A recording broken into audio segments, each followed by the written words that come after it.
जैसा कि पिछले एपिसोड में आपने देखा, कोर्ट में इस वक्त जेजे के खिलाफ केस जारी था और वहां पर जीना जजेस को कहती है कि मैं एक कोर्ट विटनेस को आपके सामने पेश करना चाहती हूं। कि इतने में वहां पर जब पैनी कोर्ट में इंटर होती है तो जेजे सामने पैनी को देखने के बाद एकदम से शॉक हो जाता है। पैनी के वहां पर आने के बाद जेजे को मालूम हो जाता है कि अब वो बुरी तरह फंस चुका है, लेकिन वो एकदम से उस वक्त एक्साइटेड हो जाता है जब जजेस कहते हैं कि हम मोर विटनेस को इस कोर्ट में इंटर होने की इजाज़त नहीं दे सकते। लेकिन वहीं पर अचानक ली बहुत ही ज़्यादा गुस्से में उन पर शाउट करते हुए कहता है कि पैनी को किडनैप किया गया था और सब कुछ वो जजेस को बताता है। जिसके बाद जीना जजेस को कहती है कि आप पुलिस से ये कंफर्म कर सकते हैं पैनी को एक हॉस्पिटल में रस्सी की मदद से बांधा गया था। और जज वहां पर अपने आप को डिफेंड करते हुए सबको कहते हैं कि ऐसा कुछ भी नहीं है, मेरे खिलाफ इल्जाम लगाया जा रहा है। और जीना के बहुत ज्यादा इंसिस्ट करने के बाद आखिर जजेस पैनी को विटनेस के तौर पर एक्सेप्ट कर लेते हैं। जिसके बाद पैनी को सामने बुलाकर उसे पूछा जाता है और वो सब कुछ जज के बारे में बता देती है कि 2.5 मिलियन डॉलर उसने अपनी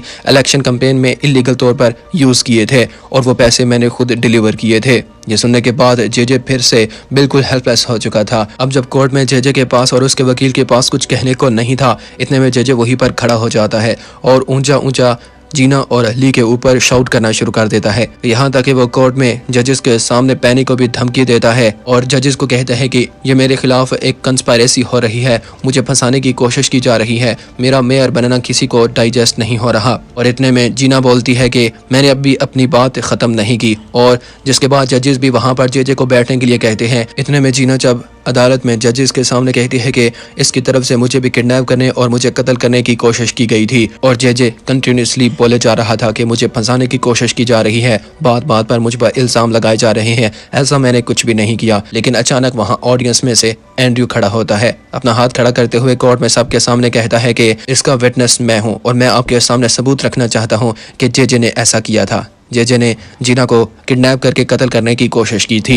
इस तरह अचानक वहां पर ऑडियंस में एंड्रयू को खड़ा होते हुए देखकर जीना बहुत ज्यादा इम्प्रेस होती है और जेजे और भी ज्यादा डर जाता है। और यह सब कुछ देखने के बाद अब जेजे का फादर इन लॉ भी कोर्ट से बाहर आ जाता है। वो अपने असिस्टेंट को कहता है कि अब जेजे के लिए सब कुछ खत्म हो चुका है, हमारी कोशिश अब यही होनी चाहिए कि हम जेजे से दूर रहें। जिसके बाद एंड्रयू को एविडेंस के तौर पर आगे बुलाया जाता है, जहां पर वो जजेस को सब कुछ बताता है कि कैसे जीना को किडनैप करके उसे एक ब्रिज से रिवर में फेंका गया था और अगर मैं वक्त से पहले वहां पर न पहुंचता तो वहां पर जीना की जान भी जा सकती थी। और जेजे की इस कदर एम्बेरसमेंट और इंसल्ट को देखने के बाद किमी वहीं पर बेहोश हो जाती है और जजेस की तरफ से जेजे को 5 साल की कैद की सजा सुना दी जाती है। जिसके बाद ली को पैनी के साथ दिखाया जाता है। पैनी की इतना मदद करने के बाद अब ली भी उससे काफी ज्यादा खुश था, लेकिन वो अब मजीद पैनी को यहाँ पर नहीं देखना चाहता था।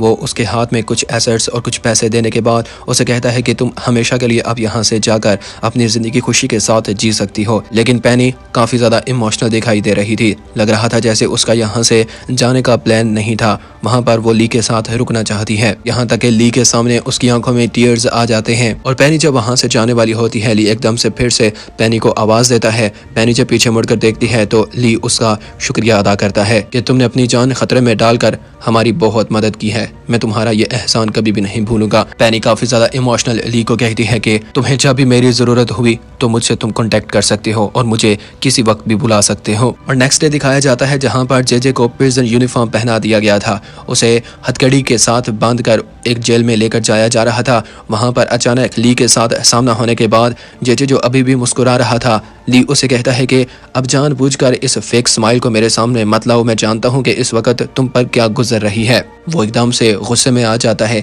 ली उसे कहता है कि मैंने तुम्हें कहा था कि ये सब कुछ एक टीजर है, अभी देखो कि मैं तुम्हारे साथ करता क्या हूँ। लेकिन जेजे अभी भी खामोश नहीं था। वो गुस्सा होकर ली को कहता है कि तुम जानते हो कि मैं ज्यादा देर प्रिजन में नहीं रहता, मैं जल्द आजाद होकर तुम्हें फिर तुम्हारी औकात दिखाऊंगा। ली बहुत ज्यादा गुस्से में आने के बाद जेजे को कहता है कि तुमने मेरी फैमिली और जीना की फैमिली के साथ जो कुछ भी किया है, इसके बदले में अभी मैंने तुम्हारे साथ कुछ भी नहीं किया। और जब वो प्रिजन वैन में इंटर होने ही वाला था कि एकदम से उसकी नजर वहां पर एंड्रयू और जीना के ऊपर पड़ती है, जहां पर वो बड़े ही गुस्से में इस वक्त जेजे की तरफ देख रहे थे। और उसे जेल में भेजने के बाद जेजे, एंड्रयू और जीना तीनों इस वक्त बार में आ जाते हैं और एक साथ मिलकर वहां पर शराब पीते हुए काफी इंजॉय करते हैं। और जीना के सामने ली वहां पर एंड्रयू की बहुत ज्यादा तारीफ करता है कि तुमने आज इस केस में हमारी बहुत मदद की है। ली उसे मजीद कहता है कि मेरे लिए ये बहुत ज्यादा सरप्राइजिंग था कि तुमने जेजे को बिट्रे किया है, जैसा कि वो डिजर्व करता था।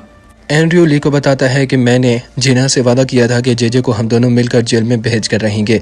जिसके बाद थोड़ी ही देर बाद दिखाया जाता है जहां पर सिंडी पहुंच जाती है और वो वहां पर पहुंचते ही कंटिन्यूसली शराब पीना शुरू कर देती है। एंड्रयू और जीना भी उसी के पास मौजूद थे और जीना को जानबूझकर जेलस फील करवाने के लिए वो ली के बहुत ज्यादा करीब होना शुरू हो जाती है, यहाँ तक कि वो ली के इस कदर करीब होकर उसे किस कर देती है और ली वहां पर जीना के सामने खुद को डिफेंड करना शुरू कर देता है। मुझे लगता है कि सिंडी ने बहुत ज्यादा शराब पी ली है, ये इस वक्त ड्रंक है, इस वजह से ये ऐसा कर रही है। नेक्स्ट डे दिखाया जाता है जहां पर ली एंड्रयू को लेकर बहुत ही ज्यादा गुस्से में दिखाई दे रहा था। वो उसे काफी ज्यादा नाराज भी था और उसका असिस्टेंट मोजो उसे बताने की कोशिश कर रहा था कि वो तुम्हारा पार्टनर है और तुम्हारी जरूर मदद भी करेगा, लेकिन ली कहता है कि मुझे एंड्रयू पर जरा भी भरोसा नहीं है, वो किसी वक्त मुझे भी धोखा दे सकता है जैसे उसने जेजे को कोर्ट में सबके सामने दिया था। और यही बात दूसरी तरफ एंड्रयू जो इस वक्त गाड़ी में अपने असिस्टेंट के साथ बैठा हुआ था अपने ड्राइवर को बता रहा था कि मुझे ली पर ट्रस्ट नहीं है। उसका असिस्टेंट एंड्रयू से कहता है कि फिर तुमने आखिर उससे मदद क्यों ली थी। एंड्रयू कहता है कि मेरा मकसद सिर्फ जेजे को जेल में भेजना था।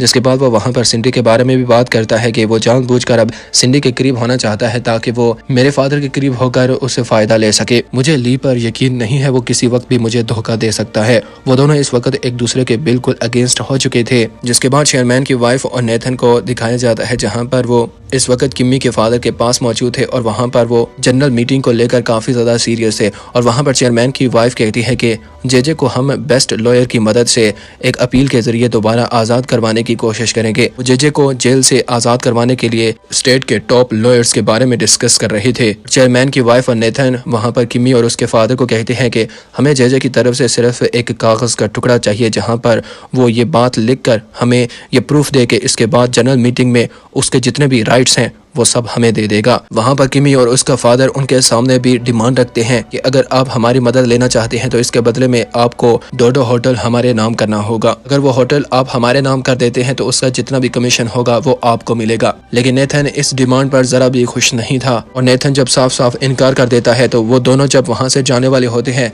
चेयरमैन की वाइफ उनको वहाँ पर रोक लेती है और उसे कहती है कि मैं आपकी इस डील को एक्सेप्ट करती हूँ। और वहाँ पर नेथन अपनी मदर के साथ आर्गुमेंट स्टार्ट कर देता है, लेकिन इन दोनों के दरमियान ये डील हो चुकी थी।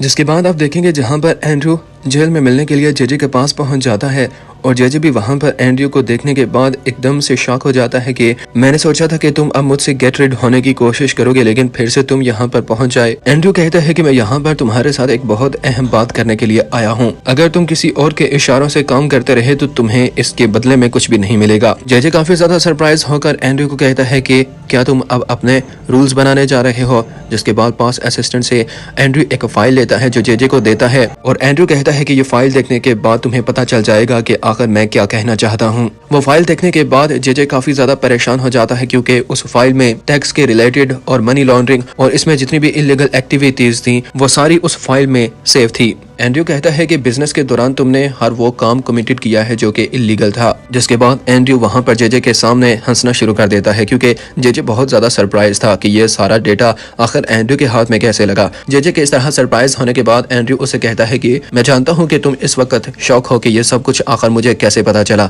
मुझे लगता है कि तुम भूल रहे हो मैं तुम्हारे साथ ही पहले काम करता रहा और ये सब कुछ मैंने तुमसे ही जाना है। जेजे इस बात को लेकर और भी ज्यादा सरप्राइज इस वजह से था क्योंकि कोर्ट में अगर एंड्रयू ये फाइल जजेस के सामने रख देता तो वहां पर जेजे को फांसी भी हो सकती थी। लेकिन जेजे एंड्रयू को कहता है कि आखिर तुमने अदालत में जजेस के सामने ये फाइल क्यों नहीं दिखाई। एंड्रयू कहता है कि फिलहाल मैं अपने छोटे एम्बिशन की तरफ नहीं बढ़ना चाहता, मैं एक बड़ी वेल को पकड़ना चाहता हूँ। एंड्रयू इस वक्त उस फाइल के जरिए जेजे से अपना कुछ फायदा हासिल करना चाहता था और जेजे जब पूछता है कि आखिर तुम मुझसे क्या चाहते हो, एंड्रयू कहता है कि जहां पर मैंने एक मर्डर के बारे में एडमिट किया था उसकी जो रिकॉर्डिंग है वो मेरे हवाले कर दो। और एंड्रयू जेजे को ब्लैकमेल करने के बाद एक दो और भी अपनी बातें मनवाता है और इसके बदले में उसे कहता है कि मैं तुम्हें बहुत सारा पैसा भी दूंगा। जेजे काफी ज्यादा सरप्राइज था। वो एंड्रयू को कहता है कि शायद मैंने अपना असल दुश्मन पहचानने में देर कर दी है। और एंड्रयू ये सब कुछ कहने के बाद जब वहां से चला जाता है जेजे इधर जब दोबारा जेल में आता है वहां पर एक प्रिजनर वहां से जेजे से कुछ सवाल करता है जिस पर जेजे को बहुत ही ज्यादा गुस्सा आता है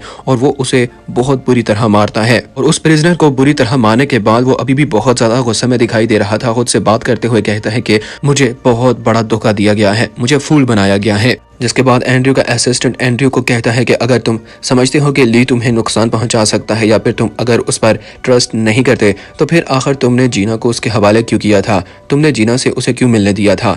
एंड्रयू का यहाँ पर और ही प्लान था। एंड्रयू जानता था कि इस वक्त ली के माइंड में जीना के रिलेटेड जितनी भी मेमोरी थी वो सारी खत्म हो चुकी थी और एंड्रयू को लगता है कि इस वक्त उसके पास एक बहुत बड़ा चांस है। इस वक्त जीना जितना ली के करीब होने की कोशिश करेगी या फिर ली जीना के करीब होने की कोशिश करेगा उतना ही वो उससे दूर होगी। यहाँ से पता चलता है कि एंड्रयू इंटेंशनली जीना को उसके साथ मिलने की इजाजत दे रहा है, हालांकि वो अब भी चाहता है कि वो ली को हमेशा के लिए भूल जाए। जिसके बाद ली के पास दिखाया जाता है जहाँ पर उनका असिस्टेंट ली के पास और मोजो के पास आकर उन्हें बताता है कि जेल से ये खबर आई है कि एक प्राइवेट रूम में जेजे की मुलाकात एंड्रयू के साथ हुई है। और वहाँ पर यह सुनने के बाद ली बहुत ज्यादा गुस्से में आ जाता है और कहता है कि मैं ये यकीन के साथ कह सकता हूँ वहाँ पर उसने यकीनन मेरे खिलाफ कोई डील की होगी। और मोजो भी ली को कहता है इसका मतलब है कि वो दोनों एक दूसरे के दोबारा पार्टनर बनने जा रहे हैं। और ली वहाँ पर सिंडी को बुलाने के लिए कहता है कि उसे आज लंच के लिए बुलाओ। मोजो कहते हैं कि क्या तुमने फैसला कर लिया है कि तुम अपने फायदे के लिए अब सिंडी को यूज करोगे। ली कहता है इससे पहले कि हम किसी बड़ी मुश्किल में फंस जाएं, हमें पहले ही इसके लिए प्लान कर लेना चाहिए। जिसके बाद जेजे को दोबारा दिखाया जाता है जहां पर इस वक्त सारे प्रिजनर यार्ड में मौजूद थे और वहां पर उसका असिस्टेंट भी उसी के साथ मौजूद था। और कुछ प्रिजनर के साथ उसकी वहां पर फाइट होती है और वो बुरी तरह जेजे को मारते हैं। कुछ ही देर में वहां पर किम्मी अपने फादर के साथ जेजे को मिलने के लिए आ जाती है और किम्मी अचानक जेजे को इस हालत में देखने के बाद जहां पर उसके सर पर बैंडेज बांधी हुई थी और उसके मुंह से खून भी निकल रहा था, उसे इस हालत में देखने के बाद बहुत ज्यादा परेशान हो जाती है। और जब उसे पूछते हैं कि आखिर ये तुम्हारे साथ किसने किया है, जेजे को ऐसे लगता है जैसे ली ने जेल में अपने आदमी छोड़े हुए हैं। वहाँ पर किम्मी अपने फादर के साथ डोडो ग्रुप के रिलेटेड कुछ फाइल पर सिग्नेचर करवाने के लिए आई हुई थी। वो वहाँ पर एंड्रयू को हराने की बात कर रहे थे, लेकिन जेजे उन्हें बताता है कि एंड्रयू को जितना आप इनोसेंट समझ रहे हैं वो उतना है नहीं। मुझे नहीं लगता कि आप एंड्रयू का मुकाबला कर पाएंगे, लेकिन मुझे यहाँ से एक दफा आजाद होने दो, फिर देखो मैं उसके खिलाफ क्या करता हूँ। जिसके बाद एंड्रयू और जीना को दिखाया जाता है जो इस वक्त बार में मौजूद थे और एंड्रयू इधर कंटिन्यूसली शराब पिए जा रहा था और वहाँ पर वो काफी ज्यादा सैड भी दिखाई दे रहा था क्योंकि इससे पहले एक जनरल मीटिंग हुई थी जिसमें ली को काफी सक्सेस मिली थी। एंड्रयू इसी बात को लेकर काफी ज्यादा सैड दिखाई दे रहा था और जानबूझकर वो जीना के सामने ऐसे प्रिटेंड कर रहा था जैसे ली एक बहुत बुरा आदमी है, वो उसके खिलाफ कुछ बातें भी करता है जीना को ये यकीन दिलाने के लिए कि वो उसके अगेंस्ट काम कर रहा है और वो एक अच्छा आदमी नहीं है। एंड्रयू इस वक्त जानबूझकर जीना के साथ इतना इन्वॉल्व नहीं हो रहा था। एंड्रयू जो कि कंटिन्यूसली शराब पी रहा था, जीना उसे रोकती है और कुछ देर बाद एंड्रयू वहां पर अपने असिस्टेंट को बुलाता है और उसे कहता है कि जीना को घर में छोड़ाओ, लेकिन जीना कहती है कि तुम अपना ख्याल रखो और वहां पर उसके असिस्टेंट को कहती है कि वो एंड्रयू की तरफ लुक आफ्टर करे। जिसके बाद वो जब वहां से जा रही होती है तो काफी ज्यादा सैड भी दिखाई दे रही थी और उसे एंड्रयू के ऊपर बहुत रहम आ रहा था। जीना के वहां से जाने के बाद एंड्रयू का असिस्टेंट एंड्रयू को कहता है कि क्या तुम्हें नहीं लगता कि तुम्हें बता देना चाहिए कि तुम्हारे पास प्लान बी भी तैयार है। लेकिन एंड्रयू कहता है किसी भी लड़की को मजबूर करना कि वो आपके साथ मोहब्बत करे ये एक बहुत मुश्किल काम है। यानी इस वक्त एंड्रयू का प्लान होता है कि वो जीना को मजबूर कर दे, वो खुद उसके साथ मोहब्बत करना शुरू कर दे। और एंड्रयू अपने असिस्टेंट को कहता है इस वक्त मैं जीना को लेकर जिस स्ट्रेटेजी के ऊपर काम कर रहा हूँ तुम उसे समझ नहीं सकते। जिसके बाद जीना को दिखाया जाता है जो वहाँ से सीधी दोबारा ली के पास पहुँच जाती है और ली के साथ मिलने के बाद उसे कहती है कि मैं तुमसे एक फेवर चाहती हूँ और ली उसे कहता है कि तुम मुझसे जो भी पूछोगी मैं वो करने के लिए तैयार हूँ। जिसके बाद उसे वो पास बिठाने के बाद उसे कहती है कि सिंडी से डोडो ग्रुप के फार्मेसी के रिलेटेड जो शेयर्स तुमने उनसे लिए थे वो तुम एंड्रयू के हवाले कर दो। वो बहुत ज्यादा डिसअपॉइंटेड दिखाई दे रही थी। ये सुनने के बाद ली एकदम से डीप थॉट में चला जाता है। जीना को अब वाकई में एंड्रयू को लेकर उस पर बहुत ज्यादा सिंपैथी आ रही थी। वो कहती है कि तुमने देखा कि उसने हमारी खातिर जेजे को भी बिट्रे किया है, ये जानते हुए भी कि उसे इसके बाद कितना नुकसान हो सकता है। लेकिन ली वहाँ पर जीना को साफ साफ मना कर देता है, मैं जानता हूँ कि तुम उसके लिए अपने दिल में बहुत ज्यादा सिंपैथी रखती हो, लेकिन एंड्रयू एक अच्छा आदमी नहीं है और बिजनेस के रिलेटेड ऐसी डिमांड नहीं की जाती। बिजनेस में अपने नुकसान को बियर किया जाता है। जीना भी काफी ज्यादा डिसअपॉइंट वहाँ से वापस चली जाती है। जिसके बाद जेल में एंड्रयू दोबारा जेजे से मिलने के लिए वहाँ पर पहुंच जाता है और उसने कंपनी के रिलेटेड कुछ अपने हाथ में डॉक्यूमेंट्स उठाए हुए थे और वहां पर उसे जेजे के फिंगरप्रिंट्स चाहिए थे जो कि जेजे उसे नहीं दे रहा था। जिसके बाद उसने वहां पर उसके सामने कॉफी भी रखी हुई थी जिसमें एंड्रयू ने नींद की गोलियां मिलाई हुई थी और वो पीने के बाद जेजे वहीं पर बेहोश हो जाता है। जिसके बाद एंड्रयू उसकी फिंगरप्रिंट्स उस कंपनी के रिलेटेड डॉक्यूमेंट्स के ऊपर लगा लेता है। जेजे इस वक्त थोड़ी होश में था। ये सब कुछ देखते हुए बहुत ही ज्यादा गुस्से में दिखाई दे रहा था। वो कहने की कोशिश कर रहा था कि तुम ऐसा नहीं कर सकते, लेकिन अब जेजे में उसे रोकने के लिए उसमें एनर्जी बाकी नहीं थी। गाइस नेक्स्ट एपिसोड देखने के लिए इस चैनल को सब्सक्राइब कर लें।